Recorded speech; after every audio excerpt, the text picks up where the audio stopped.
Hey guys, welcome to another episode of the Rocket Chiro Podcast, a business and marketing podcast for chiropractors. My name's Jerry. I'm your host. I'm a former chiropractor. I help chiropractors now with websites and local search. I help new chiropractors get started, stuck chiropractors get unstuck, and I host this little podcast. Today we're going to talk about the mistakes that chiropractors make when they hire help. Now this help could be hiring a service like somebody doing your website and SEO. This could be hiring staff. This could be hiring an accountant. There are some mistakes that chiropractors commonly make, and I want you to avoid the extremes so that you can have a better experience. And we're going to talk about a 4-part formula that's just some really good principles to follow to save yourself some headaches in this category. Now, before I get into that, I do want to remind you, if you would like me to look at your website and SEO and give you my recommendations, give you my 2 cents, you can request a website and SEO review at rocketchiro.com. If you're ready to get started and you want to work with me, I do websites for chiropractors and my website clients. I also offer them an SEO service, but you do have to be a website client of mine to get the SEO service. All that can be found at Rocket Chiro, as well as some sample websites of current clients of mine. That can all be found at Rocket Chiro. If you want to go beyond the podcast, you want some additional help, you want some advice and trainings, and you want to have some access to me, check out my Next Step program. It's really great for chiropractors who are getting started. If you're fresh out of school or you're getting ready to start your first practice, it's a really great resource. Or if you've been out for a little while and you're feeling kind of stuck, Next Step can be a really great way to build that better foundation and ultimately get your practice heading in the right direction. So all that can be found at rocketchiro.com. All right, so I want to talk about the 2 extremes. So even if you are running a micro practice, and I know a lot of people that listen to my podcast do have a micro practice. So even if you're in that situation, you still have to hire people. And that could be a service that you're using. That could be an individual that's helping you if you're doing like Instagram ads or something, and you have help with editing and putting out content, running ads, doing websites. There's always going to be that. And then ultimately, if you have staff, there's a different element because it's more of a one-on-one, a little bit higher calling. Maybe calling is not the right word, but a higher demand in terms of training and being a boss. But it's still sort of the same thing. Like when you become a chiropractor, you are in a leadership position, not only over your patients, but over your practice and over your business. And it's one of the difficult things about being a chiropractor. Chiropractors, a lot of people go to school to be a chiropractor and help people, but they don't realize that they're going to have to take on that leadership role. And I think it's why more chiropractors fail than not. I think it's probably that component, that leadership business component of things. And so that's sort of what we're talking about here. And if you're not very discerning with who you hire, whether they're helping you with a service or whether they're helping you in your office, it's going to create headaches. Now, I think the consequences of hiring bad staff in your office are probably more significant than hiring an idiot to do your website. However, it's still a headache. And if you're running a practice, you're seeing a lot of patients, you're trying to be successful, it would be a pretty good idea to minimize the headaches where at all possible. So the 2 extremes are going to be this. Chiropractors, when they are not good leaders, often fall into 2 categories. On one side of the road, if we're thinking about like a ditch on one side and a ditch on the other side, they'll crash into the ditch of micromanaging. And these are chiropractors that even when they do hire someone, they're calling their website person all the time. They're calling their accountant all the time. They're giving advice to their, this person, that person, like the software people, the reputation management people, the EHR people. They're always hearing from this chiropractor because they always have something to say. This is the chiropractor who has weekly meetings with the staff. Even though they don't have something to talk about, they want to hear themselves talk. They want to tell you what to do, and then they want to make sure you're doing it, and then they want to nitpick you the whole time while you're doing it. I will tell you this. There's not a person in the world that enjoys a boss like that. Not one.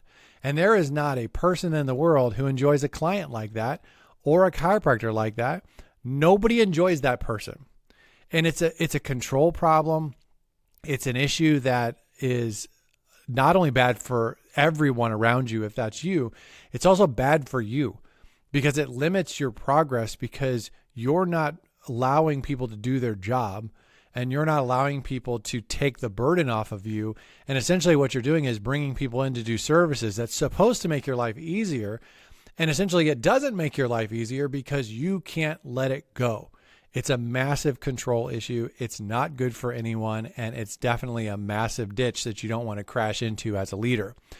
Now, the other side of that, and I think a lot of chiropractors fall into this category because a lot of chiropractors don't want to be business owners, or they don't want to be, they're not thinking they want to be a leader when they became a chiropractor. And that is the no leadership. It's the opposite of micromanaging. It's no managing. It's someone who they hire a marketing person because they don't want to do it. They don't bother training that person and they just send them out. And a lot of times chiropractors that do this, they kind of know they're in this situation, even they don't communicate it themselves, is that they will hire a marketing person and hopefully get that person to agree to a incentive type salary structure so that the chiropractor can't train them. They don't have any idea how to tell them what to do and how to be successful, but they're going to bring them in. And, if they're successful, the chiropractor wins. If they fail, whatever, the chiropractor's still in the same place that they were before. You'll see chiropractors do this with associates as well. They'll bring in an associate. The associate thinks, great, I'm going to learn a lot, but they don't realize the person that hired them doesn't know what they're doing. They're not a good leader. They're not a good boss. They haven't done any of this stuff well, and you're not going to learn anything. And they're going to oftentimes give you some sort of percentage, whatever. And you're going to find yourself trying to get patients, trying to make things better, trying to work on stuff with absolutely zero help because the person that hires you doesn't know what they're doing either. And they're just doing it just to get their hands off of it because they don't want to do it anyway. Now, what this looks like from a service standpoint, I can tell you this. I have clients that have me do their website. I never hear from them ever. Never. And I'll tell you, from my standpoint, I would prefer that. I would prefer that a million times over versus the micromanager. In fact, some of the micromanagers I have let go, like I have dismissed clients because they were micromanagers, and I've just told them, listen, man, or woman, whoever, it's usually a dude. Listen, guys, if you're going to insist on being this way, you can just do it yourself. Like, I'm not your servant. I'm not going to just follow all your directions. We're not co-piling this operation here. You hired me to do a job. I do a good job. I value your feedback. I do not value your instructions and constant nitpicking. And so if someone is in a situation where you are hiring someone and you're very hands-off, the people that you work with probably appreciate that. Here's the problem. The problem is if that person isn't doing a good job, and the chiropractic world is ripe of people who promise things and don't deliver. And if that's the case, and if you found yourself in a situation where you're paying $1,000, $1,500 a month for somebody to do something, and they're not in fact doing what they said they were going to do, they're not delivering, and you're very hands off, it might be 3 years down the road of wasting $1,200 or $1,500 a month before you say, I don't think they're doing a very good job. Yeah. So what this does, if you're hands off with staff, you're setting your staff up to fail. And you're setting your practice up to fail because you're not leading, and if they are successful, it's in spite of you. If you're being hands off, like completely hands off with the services that you're paying for, and like an accountant, a web cert person, an advertiser, marketing people, whatever, if you're being completely hands off in that realm, if the person isn't doing a good job, you can go months and years wasting money when you should be pivoting, or even just talking to that person and saying, hey, this isn't working the way that I thought it was supposed to. Is there something we can do different? And reaching out in that way. And so those are the problems that you create. And I am not immune to this. I have done this in the past. I've done this fairly recently. And when I closed my practice, I switched accountants. So I'm going to tell on myself a little bit here, and then we'll get to the tips as far as like what the formula is to kind of avoid these pitfalls, these ditches. So when I closed my practice, I changed my accountant, and there were a couple of reasons for that. They don't matter for this podcast, but I decided to change my accountant. I wasn't 100% sure who to go with. I was sort of going through a life reset because I closed my practice. I had recently gone through a divorce. I was moving. So it was just, there was a lot that was going on. And I reached out to a friend of mine who owns a small business. He does like some construction stuff. And I said, hey, do you know a good accountant? He said, yes. So I didn't really vet this person all that well. I just went based on his recommendations because I trusted him. This person started working with me, and my first year, I felt like it was a pretty good experience. relatively speaking. It was perfectly fine. I'm pretty hands off when it comes to accounting because I don't like doing accounting. That's why I hire an accountant, so I don't micromanage it. And I just said, hey, this was pretty good. After like the second or third year, there was an issue with the taxes where there was a mistake that the accountant had made. And I started getting some letters from the good old IRS because of this mistake. And I was so hands off that I just gave them to her and I just said, hey, what's this? She said, no problem. I got it. I'll fix it. And I sent her that stuff. And the mistake that I made, I didn't check. I didn't ask whether she knew what she was doing. I didn't ask if she really fully understood the situation. I didn't call the IRS. Like, you know what I mean? I didn't do any of that stuff. I just assumed that she was doing what she said she was doing. Well, fast forward several years later, I'm still getting letters and this still has not been resolved. And the accountant actually had passed away and she did not have a good formula set up in her business to let anybody know what she was doing. And when I finally figured out what she was doing and I finally had somebody look at that was competent, the stuff that she was telling me was not accurate. And I don't think she was lying. I just think that she didn't understand the situation and she was trying to save face and do the best she could, which is also not a good trait. If you don't know, you don't know. It's perfectly fine not to know. It's not fine to act like you know when you don't know. And so I ended up in a situation, and this is a lesson that I've had to learn, like I said, with this tax situation, is that I had to learn that it was a mistake for me to so trust someone and be so hands off that I put myself in a vulnerable situation. So how do we avoid this? There's going to be 4 steps that we're going to follow. So the steps are going to be this. We're going to vet them. We're going to train them. We're going to trust them, and we're going to check in. Now, what does this look like? So vetting them, when you're vetting someone during the hiring process, a lot of it is asking really good questions. A lot of it is, if you can gather more information about the person, you want to do that. I've seen chiropractors do, there's like what is that test? It's called the Wonderlic test. I've seen stuff like that where chiropractors have given tests to people just as a competency test. Any way that you can gather more data is really good for the vetting process.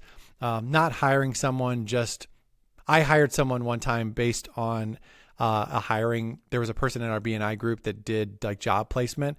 And I just told her I needed someone. I really needed somebody on a pinch because the person that was working for me, I had one person that bailed on me, sort of didn't really tell me. And it put me in a bad spot and I really needed somebody quick. And I hired someone based on this person and I didn't vet them very well. And she was okay, but not nearly as good of a fit as what I typically had in my practice. And so that was a process of me not vetting very well. I think I've made a lot of these mistakes actually. now that I'm thinking about it. So step number 1 is vetting. Now, if you're hiring someone to do your website, you're hiring someone to do a marketing service or whatever, vetting them is asking a lot of questions, researching them. Go online and see what you can find out. Like read reviews, like do a Google search, see what people are saying about these businesses and these companies and I'll tell you, the bad stuff is more important than the good stuff because you'll see companies that have all this great stuff to say and then you'll see, oh, there's just a few bad things. Read those bad things and take them seriously. Now that doesn't mean that every bad thing that's written about a company, like there are Karens out there and there are misunderstandings. I've gotten bad reviews. Like a lot of chiropractors I know have gotten bad reviews in the past. But it's important to look at those things and evaluate whether is this a person being unrealistic or is this a legitimate concern? And if I'm seeing 3, 4, 5 complaints that are exactly the same or similar, that would be an indication of maybe this isn't a company that I want to work with. So taking the time to vet a company, taking the time to vet a person is really important on the front end so you can avoid some of this stuff. Better safe than sorry. And I would just say as a general rule, if it sounds too good to be true, probably is. I mean, we live in a world as chiropractors that people are more than happy to lie to chiropractors. I'm not. I tell chiropractors the truth. And sometimes what happens is chiropractors will hear what I'll tell them about search engine optimization or websites. And they're like, that doesn't sound as good as the other guy. I'm going to go with the other guy. And it's like, yeah, well, the other guy's a liar. And you're still going to be faced with the truth when the website's up and you have to practice because we have to practice in the real world. But it sounds better on the front end. And the thing about websites is I know, like, listen, a bad website company knows that if they lie to you and get you to sign up, you're probably going to give them 2 or 3 years before you even think about changing it. And so they don't actually have to deliver what they say. They just have to get you to sign up. So that's my thoughts about the crooked world that I live in. Last thing I'll say is this, is if the company has blogs, podcasts, a lot of people that are clients of mine, like most of my clients have listened to me on this podcast.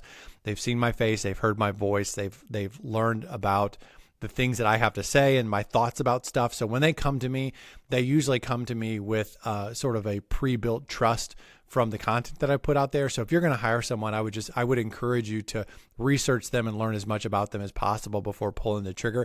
And I think the more money you're spending with someone, the more you should pump the brakes and take the time to figure that person out. Don't let people pressure you into making the decision and making it feel urgent. I think that's a pretty good indication that it's not somebody you want to work with. Next, we're going to talk about training them. So training them is a little different with staff than it is with people that you're working for or working with. Like if you're working with somebody with your website, training them is to clearly communicate what your practice is about, because you want the ads and you want the SEO and you want the website to represent your practice well.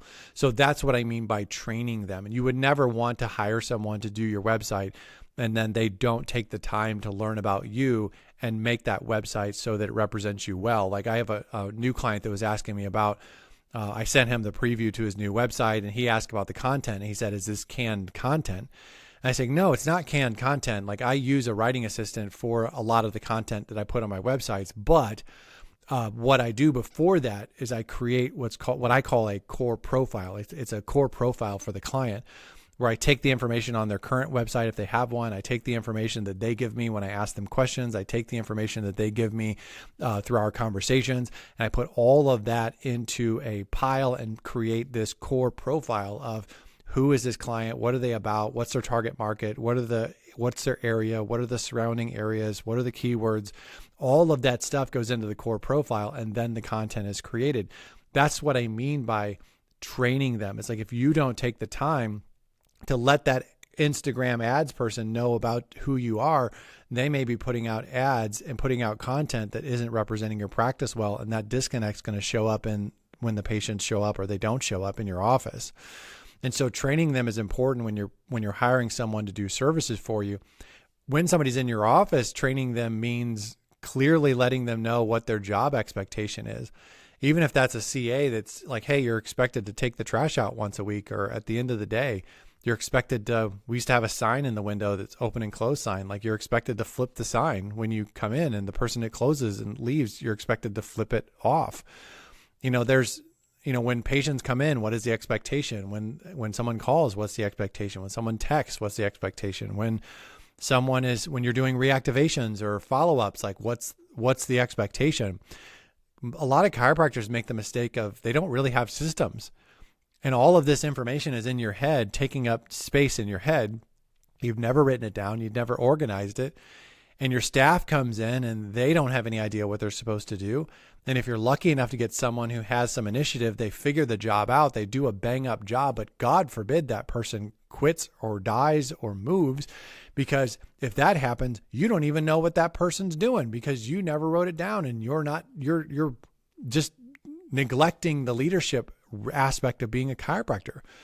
This happens all the time. I'm convinced that it happens more than it doesn't, where there are chiropractors that have staff that don't know what they're doing, or the chiropractor doesn't know what their staff is doing. It's a hot mess. And so that's not how you want to do it when you're hiring someone, either outside of your office doing a service or inside of your office. The more everybody knows what everybody's supposed to be doing, what they are doing, and everybody's on the same page, the smoother it will go. Once you have trained them, trust them. This is where the micromanager has to freaking let go. Like, let it go. If you decide that this web person is competent, stop trying to do their job. If you decide your marketing person is competent, stop trying to teach them how or do their job for them. If you hire and train your front staff, if you hire and train a marketing person, you hire and train an insurance person, when you can verify like this person is doing a good job, let them do their job. Standing over someone's shoulder is obnoxious. Stop it. So trust them. That means that you want to hire people with character. You want to hire people that are competent. If somebody doesn't have character, meaning like if you can't trust them because there's a character issue, you shouldn't hire them. I don't care what they're doing for you. Don't hire people that have bad character. Then you're going to have to hire people that are competent. Like you want to hire someone that knows what they're doing. This is the issue I had with my accountant where I think she was perfectly fine with basic stuff. But when the mistake happened, I was counting on someone and hired someone and was paying someone who wasn't competent in that area. That was my mistake. Well, I mean, it's her mistake for not being more honest about it. It was my mistake for not checking in and not asking better questions. So hire people that have good character, hire people that have great character, and then hire people that are competent. Hire people that align with your vision. This is especially true with marketing. There are some people that get a hold of me that just aren't a very good fit for what I do. I tend to gravitate toward small and medium-sized practices. I gravitate toward more relational style chiropractors. There's sort of a segment of chiropractors that are more salesy. The way they approach practice, the way they approach business is much more salesy. They tend to not be a good fit for me. I have a couple clients that fall into that category, and I'll tell you, not a great fit. And it's not so bad that I've kind of discontinued those relationships, but they're definitely on the fringe of the people that I work with. And I kind of learned enough even through those experiences with Rocket Chiro that when I'm initially talking to people, I start vetting some of these people out, and I kind of go, you know what? I don't know that you're the best fit for what I do. It saves you a lot of headaches down the road if you kind of figure out those sort of things. I also would say this, when it comes to trusting people, give them permission to improvise and give them permission to optimize. Now, this isn't, especially with its staff, this can be a very empowering thing. Expect them to learn the system. Like if you have a system and a way of doing things, like make sure that that's the expectation and that's where they need to start. But once they've learned the system and once they're doing the system and once you're trusting them and you're taking your hands off a little bit, you should give them permission to come up with better ideas, because your staff will come up with better ideas. It's pretty awesome actually when someone's doing that job all the time, full time, and you're just being a chiropractor. They can come to you and say, hey, this is a new way we're doing it, or we want to try this thing. Can we go ahead and do it? Giving people the opportunity to innovate and optimize is really, really empowering for them. And if you've trained them well, you trust them, they have good character, they're competent, you're now going to give someone the opportunity to have a little more buy-in to the practice and have a little bit more autonomy over their business.